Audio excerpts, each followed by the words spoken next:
ہمارے ایک دوست کا سوال ہے کہ مدینہ میں اگر بخار ہو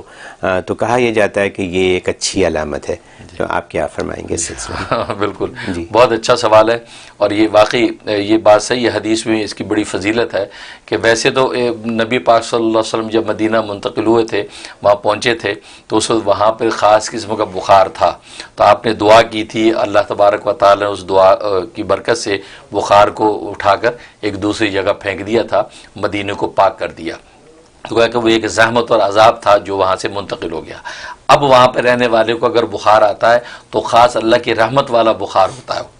لہذا اگر اس بخار کی حالت میں کوئی مر جائے تو اس کو شہادت کا مقام ملتا ہے، مقام شہادت پر فائز ہوتا ہے، لہذا ایسا بخار اگر کسی کو ہوا تو اور وہ اگر وہاں جو ہے وہ مر گیا تو شہادت کا مقام پاتا ہے، اور اگر زندہ رہا تو اللہ تبارک و تعالی اس کو بخار کی برکت سے اس کو گناہوں سے بالکل پاک صاف کر دیتے ہیں۔ تو بہت ہی مبارک کیفیت ہے کہ اللہ کے محبوب کے گھر میں بخار ہو جانا اور وہاں پڑے رہنا انشاءاللہ انتہائی خیر و برکت کی علامت ہے۔